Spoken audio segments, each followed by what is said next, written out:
is Asinine Radio. This is the weekly music podcast where every week we get into our Fearless Beer Review. We get into the vinyl stuff we picked up, stuff we've been listening to, Jeff's records, Desert Grooves records, huge shout out. And then we wrap it up with some new music and other happenings in the music world. My name is Tyler, and way out there hundreds of miles away is Jeff. While you're listening, go to Spotify, Apple Podcasts, give us 5 stars. Watching on YouTube, do as the kids say, smash that subscribe button. And that's all I have for the boring intro. Let's get right into this. Fearless Beer Review. What do we got this week, Jeff? Go. Okay, girl. What do you got? Yeah. Bourbon County. Ah, strong boy, huh? Strong boy today. Bourbon County, 2024. Okay. No big deal. Aged to perfection, I see. Aged to perfection. Yeah, what is this? Like fucking 15% or something like that. And what is it? I know, 105 degrees out in Arizona right now?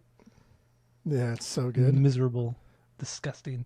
Syrupy mess. That's what that is. Oh, there. Yeah, 14.7%. Damn, I can't even read that. That's a doozy. That's a big one. It's a doozy. Yeah, every year they come out with a new one, the new variety or varietal, whatever they call it, the horizontal, vertical, I can't remember. But I always buy like 4 and then just drink them throughout the year at various times. But this time I bought like 8 and I gave them all the neighbors that we could drink them together. And then Phil drank his in like a night and it was kind of he was like, ruins it dude, that all, was strong. And I was like, did you get drunk? He's like, yeah. But if you haven't had, if you haven't had Goose or the Bourbon County, this is like essentially like the original bourbon barrel aged stouts, the one that trended nationally first, and it's just the one everybody likes, and it's fucking delicious every single year. So yeah, I don't know. That's it. I don't know about that, dude. All right, so I have this beer called You have a hazy? Cerberus IPA. Cerberus IPA. Go figure. There you go. It's a West Coast IPA from Hermosa Brewing Company out in Torrance, California.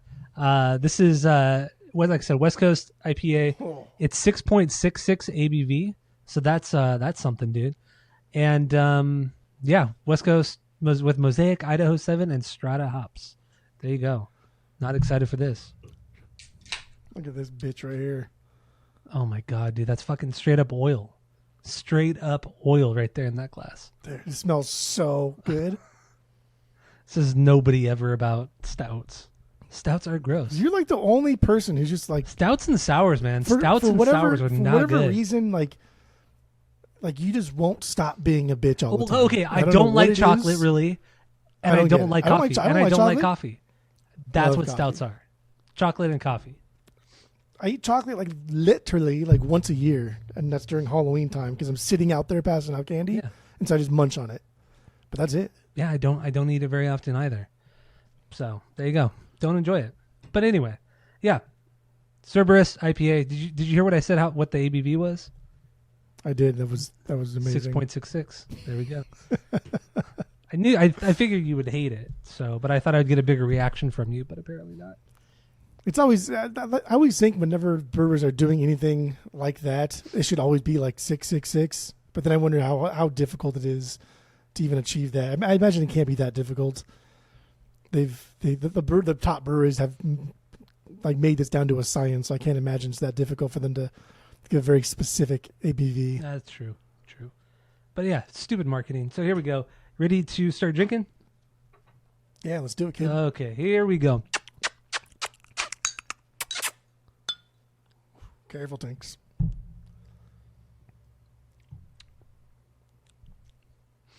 Fuck, that's good, dude. God damn. All right. This is gonna be So one. we have a 3-point rating system where 3 is a perfect beer, 2 is a good beer. You're going to continue to drink. 1 is a bad beer, but give it a shot, and 0 is a drain pour. So what would you give your barrel aged stout? So this one aged 12 months, and they aged it in Wild Turkey barrels, Four Roses barrels, Buffalo Trace barrels. And like, I don't like whiskey. I don't like scotches. I don't like bourbons. I don't really like liquor. I don't really like chocolate. Just a miserable human. But this is fucking delicious. Like, this is so goddamn good. And there's not a whole lot of coffee here. This is mostly like fudge and vanilla, a little bit of like caramel, but mostly like fudge and vanilla or chocolate and vanilla.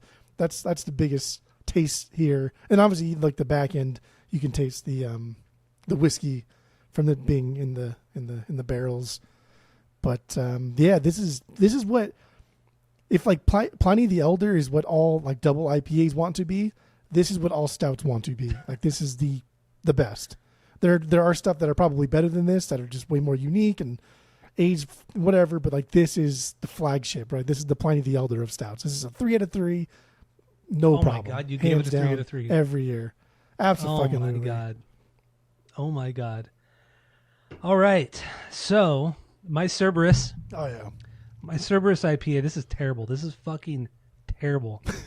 It doesn't have much taste at all. The little bit of taste that it has, for whatever reason, it kind of tastes like coffee. Like just coffee that's been sitting out for hours. Like not even fresh coffee. This is that sounds gross. Yeah. In an IPA. This is not good. It's barely even hoppy. No sweet tones to it or taste to it. Not that they're supposed to be necessarily in a West Coast IPA, but man, dude, this is bad. I don't know if it's like a bad batch or how old it is, because there's no born on date anywhere that I could see. And this is true. I'm not going to finish this. Damn, a drain pour. Yeah, I'm going to give this a 0.25. Ooh. 0.25. So yeah, I'm not finishing it. No. So you should try a sip of it, but that's it. Yeah, sip. That's it. Yep. What's it called again? Cerberus IPA. There you go. There's the label right there. Cool label from Hermosa Brewing. Hermosa. I just want to know. I'm curious to see if anybody on like Untapped or anybody says that there's like coffee notes, or if everybody loves it and pretends it's the best. Come on, we all know on Beer Advocate and Untapped, nobody ever gives a low score on anything unless it's a big beer like your Budweiser, Corona, shit like that. But if it's a craft brewery, nobody ever marks this shit. I know, it's fucking annoying. Fucking annoying. They do more on Beer Advocate than they do on Untapped. Untapped is just fanboy shit. At least Beer Advocate, because it encourages you to write a review. Beer Advocate's a little bit more honest. Keeping them honest. Yeah, there's no reviews on Beer Advocate for it. And Untapped, people don't really leave reviews on Untapped. They just rate and picture. Yeah. But it only got a 3.7 out of 5, so that's not a great score. No, not great, but this, man, that's pretty low. I would put this a 1 out of 5 on the Untapped scale. I put this at a 1 out of 5. Because I think that's the lowest you can go. I don't think you can give it a 0. And that's fucking annoying, because like the whole point of like rating things, right? And I know like Japan has a whole different like rating style than we do. Because like when my partner Dave went over there, they had a lot of restaurants that were like 4 out of 5 or 3 out of 5, and they were fucking fantastic. In America, it's like we have to give things 5 out of 5, 5 out of 5, 5 out of 5. But then that devalues like the 5 out of 5, right? Like not everything can be 5 out of 5. Not everything can be the best. Like when you give shit 3 out of 3s away like candy, it devalues like perfect records. True. That's why I don't give them up. It's like all these record stores that have like 5 out of 5. Like we can't all be fucking perfect, right? And like realistically, a 3.5 out of 5, that should be a good score. But not in America. 4 out of 5 should be like amazing. But over here in America, it's like if your business has a 3.5 out of 5 stars in America, like no one's gonna go there. That's true. It's very, very true. That's stupid. It's the end of the fucking world. Dumb. If it drops below 4, if your rating drops below 4, it's the end of the world. Stupid over here. But anyway, what are you gonna do? So let's move on. Or do you have anything else on the beer? Nah, I felt like that was a pretty good O that I did too. It sounded like Polly. I sounded like Polly from Sopranos. Oh.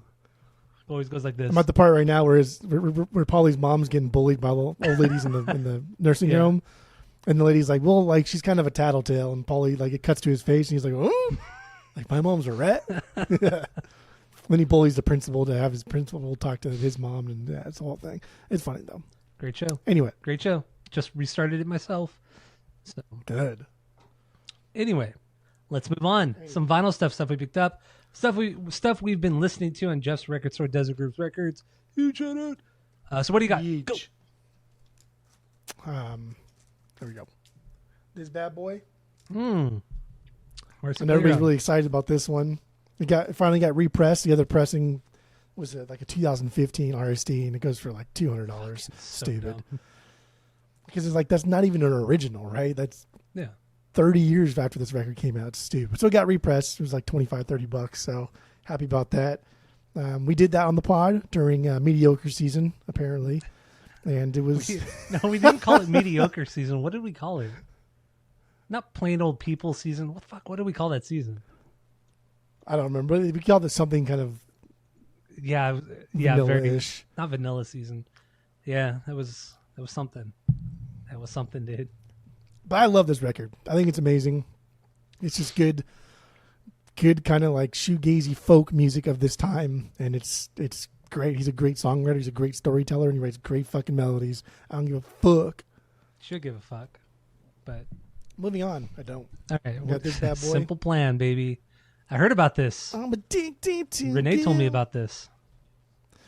Yeah, this is not something I would normally do for myself, but this was a gift, and I do like this album, and I do like this band, so I will keep it. But I do like what bands are doing, and Simple Plan is not the only band to do this. But what they're doing is they're repressing some of the records on specialty, like color variants, and the band members are signing it. Like everyone's going to sign the record, and they're going to sell it for like $100, whatever it is. And I don't mind that because like the band's going to get most of that money, and that's cool. Yeah. I'd rather spend $100 doing that than I would like on Discogs and think no one's getting the money from fucking Scalper. Yeah. I don't think you said the name of the band or the album. Simple Plan. Simple Plan. What's the name of that album? I don't even remember. No pads, no helmets, just bulls. Just bulls. Those just Canadian bulls. fucks. Those fucking Canadian fucks. Yeah, I don't like Simple Plan. I never have ever liked them. I thought they were so boring. You don't like Addicted? No, I hate that song. I've always hated that song. Addicted to you. Well, I do anything. No, that I do anything just reminds me of old friend of the pod, Dennis Pham. That was like his go-to thing, and he would do the pop punk jump every time he'd sing it. We would just we would just be walking around school, and he'd start singing that, and they'd do the pop punk jump like he's with like an air guitar.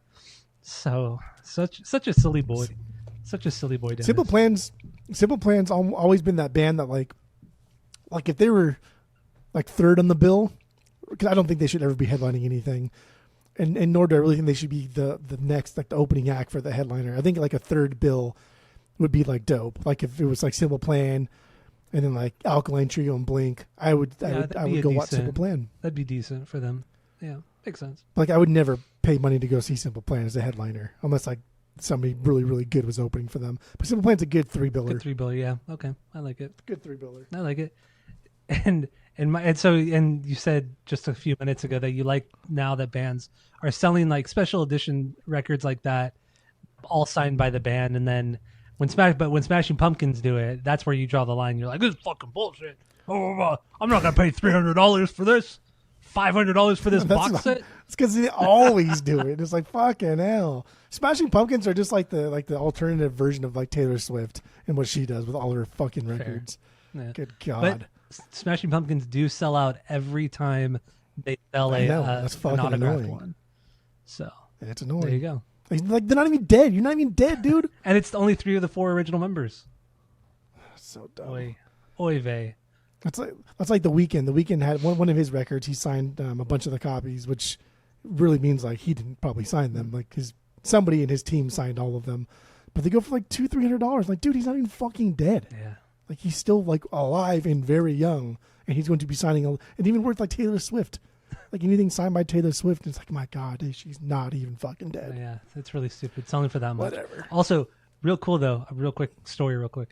The band Extremist, which was like a side band of AFI, I did buy that Extremist record. It's only ever been pressed once, and I bought it off Discogs early when we started collecting, and I got it, and it was signed by both Davey and Jade on the cover. So it was hand signed, and it didn't even say on the Discogs page nothing. It didn't say, the seller wasn't saying this is signed, and so I got it for, I think it was like $22.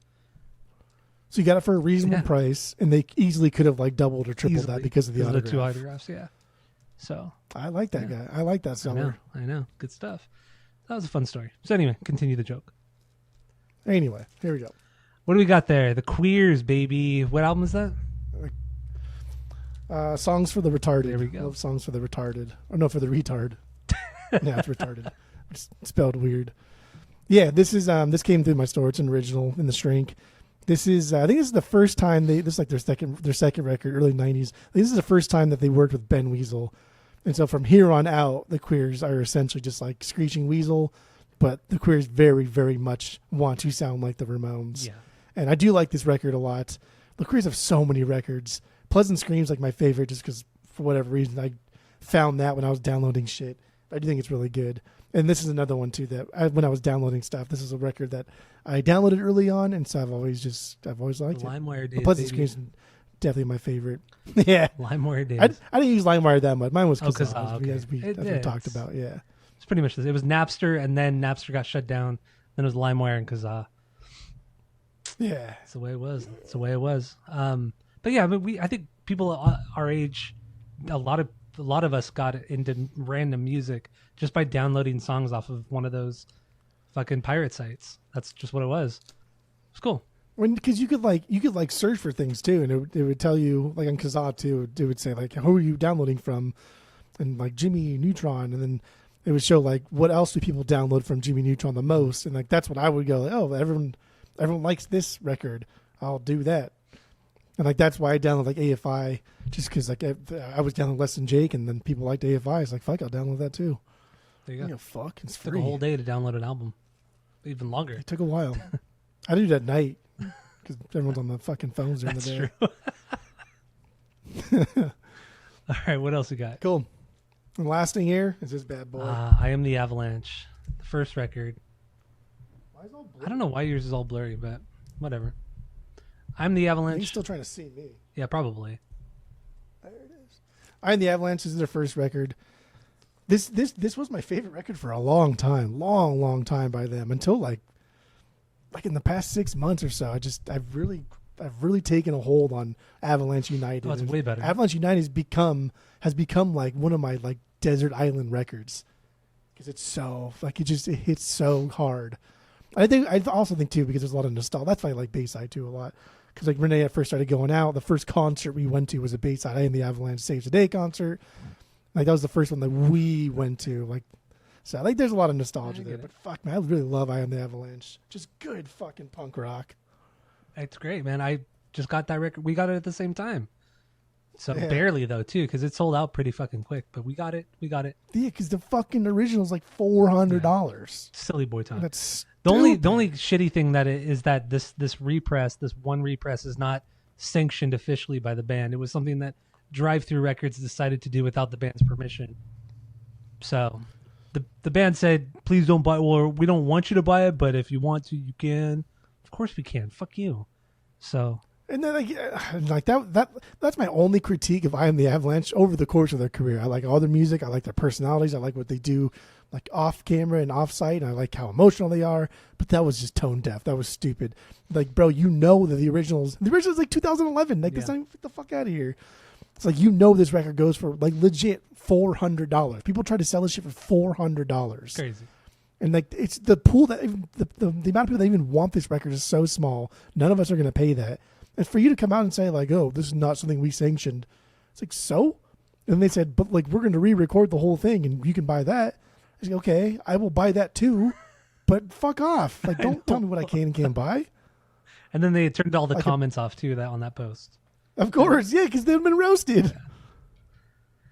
You could have been like, hey, like, that's cool that you're buying this, but we're going to re-record this. I hope you also buy that one because that money goes directly to us.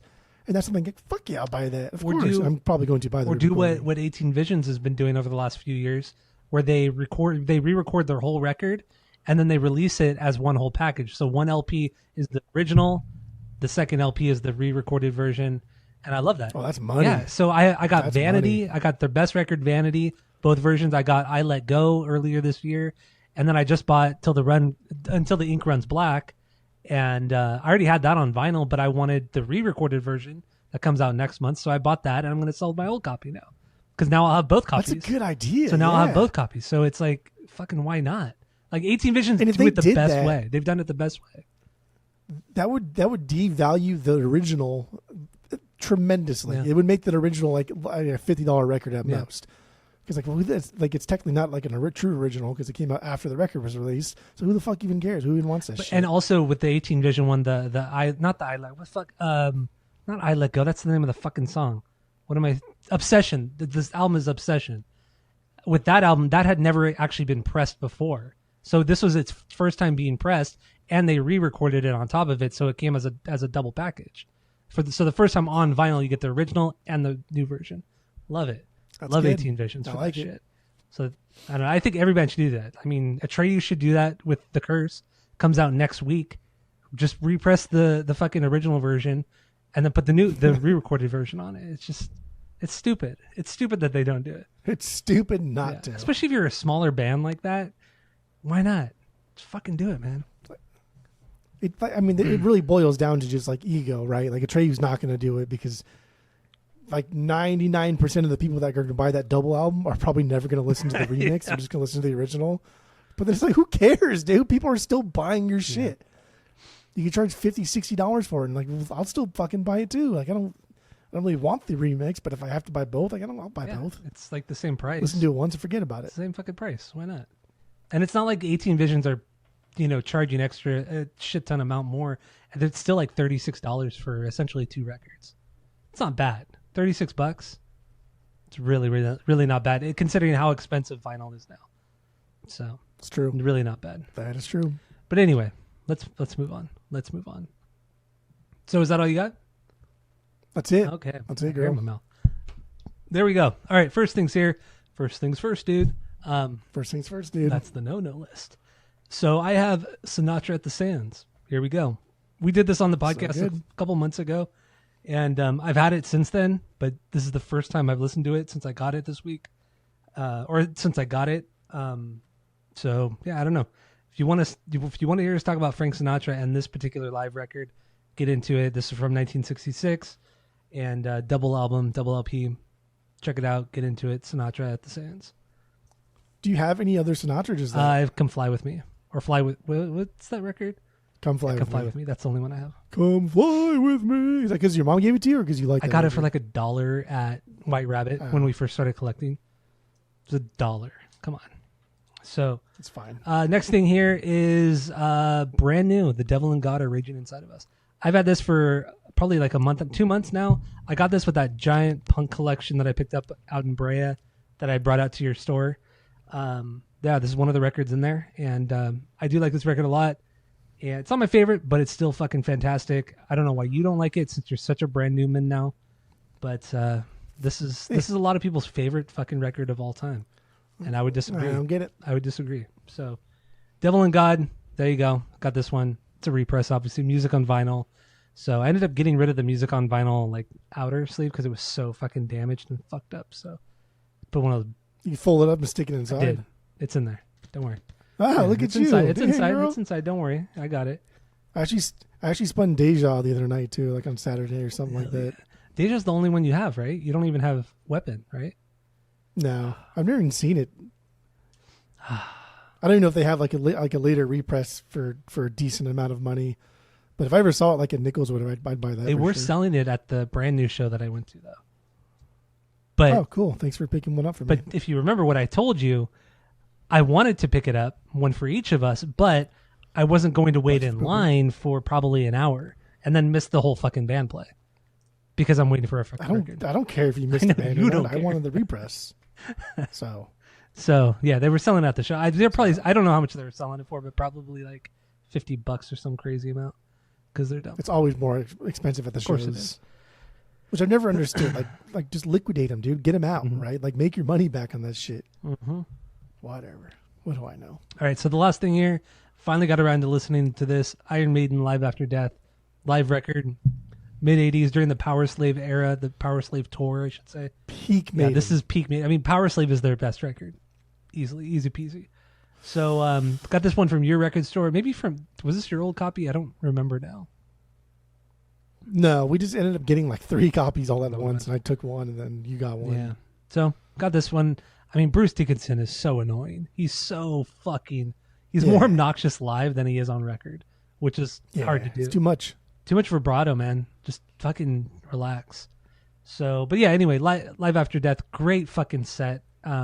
Great songs, and they played great. They honestly they played great. The only negative thing outside of Dickinson's vocals, the mix is kind of fucked up. And I don't know. It's just not. I don't know. It's too. The instruments are too like. It's just not mixed well. I guess that's the only thing I could think of. It's just not. I don't think it's mixed very well. But otherwise, it's like a greatest hits, fantastic greatest hits. And it's like peak Maiden. It's them at their best, at their best songwriting, at their best playing. I think the mix, like sometimes I noticed in the mix too, that they would like things would be turned up and down. That's what I was trying to depending say, on who's got like the solo right for the drum part. Had like a quick fill. They turn the fill up real quick and then turn it back down. Yeah, but I would especially hear with the bass playing too. I mean, I get it. I know he's so prominent in the band and all that shit. But I mean, damn, it just got to be so loud, and it would drown out both guitars. Wow, why? How is this bass going to drown out two of those guitars? Come on. I'm fine with that. Well, okay. I'm fine with that. Okay, so that's all I have for this week, vinyl wise, that I listened to. I think I only have like 2 things left in my backlog. So it'll probably get filled up a little bit more when I come out to Arizona this week in a few days. But yeah, that's all I have for the vinyls. That's it. That's so all. A couple things I want to talk about this week, or actually a new song came out this week from a band that I really like, Thrice. They put out a new song called Nash, and it's coming off their new record, Horizons West, the sequel to the last record, and in title only.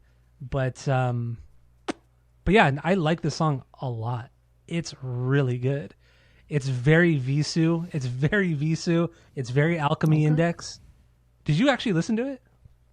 Mm-hmm. No, it's really good. It's really, I mean, it's not thrashy, it's not punky at all, but it's very Visu Alchemy Index style, and I think it's fantastic. I really think it's fantastic. Okay. I haven't been this excited. I don't need it to be thrashy or punky. I just don't want it to be fucking gospel-y and boring. This is the best thing I've heard from them in over 15 years.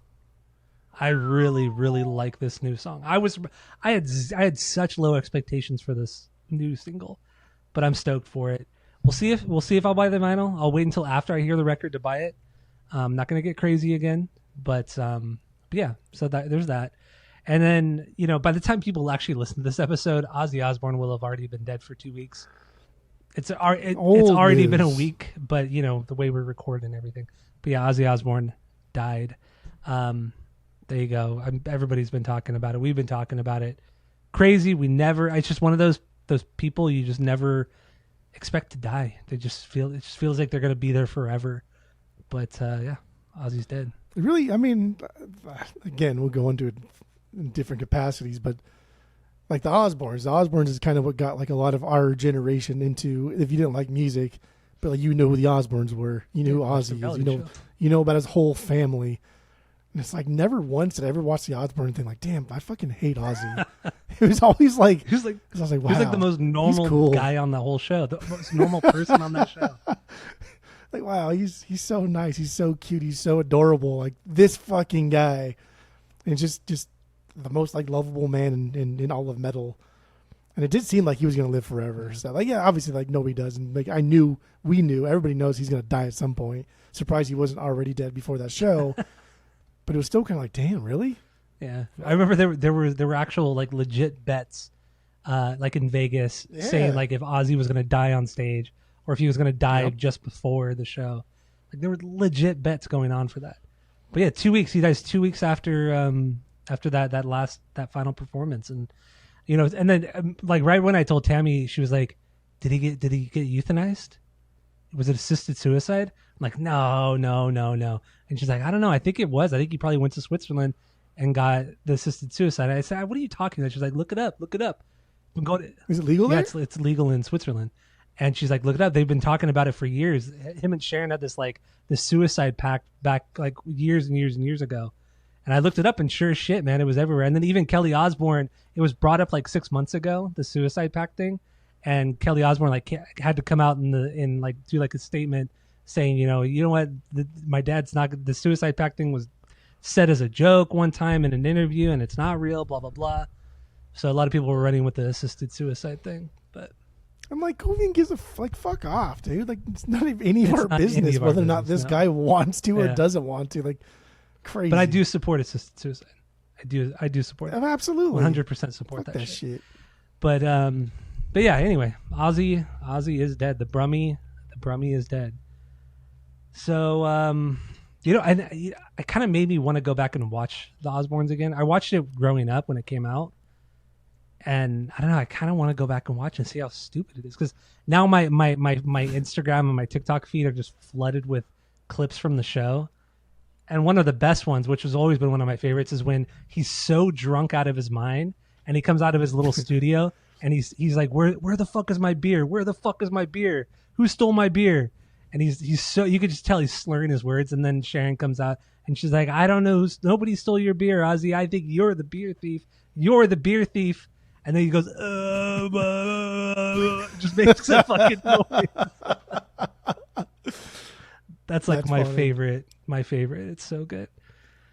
One popped up in my feed too, where he takes a Listerine tablet or the thing on his tongue, and Sharon tells him that it's gum, and he's all mad because she lied, and she's like, "Well, if I told you it was that, you never would have done it." He's like, I'm on fire. Oh, what is this? Oh, it's gone. He's they dissolve. He's like, it's gone. And he thought it was acid too. He's like, what the fuck is this? Is this a stamp? I like how he doesn't even explicitly say acid, so they didn't censor it. He just called it a fucking stamp. It's so good. Love it. Funny. But yeah, maybe I'll watch it. Maybe I will go back and watch it. It's been 25 years since I've seen it. I thought you know what South Park. Well, I'm going to watch South Park after you finish Sopranos. Because I'm going to rewatch it with you. I'm going to watch all 26 seasons with you. That's the plan. Everybody listening, we're going to go back and watch all of South Park. Even though I did it a few years ago. Watched all the episodes. But I'm going to do it again. Because it's one of my favorites. Yeah, I'll be done with Sopranos next week. All right. We will do South Park next week. A week from before I come out, I'll be done with Sopranos. There we go. 26 seasons. Mind you, the last 3 seasons or 4 seasons are only like 6 episodes and then a couple specials. So it's not even crazy. But anyway. Oh yeah, I forgot about the Panderverse too. Oh, that was a great one. Panderverse. I just watched the Ozempic one because that was the only one I hadn't seen was the Ozempic one. And I watched it a couple days ago. It's so good. It's so fucking funny, man. Oh yeah, Randy, man. Randy is just he's so funny. But that's whose dad is that? Stan's dad. Randy Marsh. Anyway, so the last thing here, and then we can get into the main episode. I thought this was interesting. I don't know if you saw this, Jeff, but Taking It Back Sunday announced that their guitar player, John Nolan, OG guitar player, is stepping down from the band for this summer tour to deal with a family emergency. And their old guitarist, Fred Mascherino, is coming back in to fill in his spot. I think that's super fucking cool. I think that's super cool. And obviously the speculation is, now Fred's going to rejoin the band with John and they're going to make a new record. And honestly, that would be so sick. That would be so fucking sick if Fred and John were both doing this. So, especially because like none of their records are really bad. Sometimes they get a little bit boring, but every record pretty much has like the Foo Fighter effect, where there's at least one like really good banger on there. So like they still have it, like it's still in them, and that'd be super dope if they did cut a new record. It'd be even more dope too if like somehow Brand New got involved and did like a co-headlining tour because now people are Brand New's playing shows again, so that'd be kind of cool. Canceled, yeah. Since Jesse Lace is uncanceled now. But anyway, so that's all I got for the music news, and that's it. So thank you all for listening. Go to Spotify, Apple Podcasts, give us 5 stars. If you're watching on YouTube, smash that subscribe button, as the kids say. And that's it. That's all.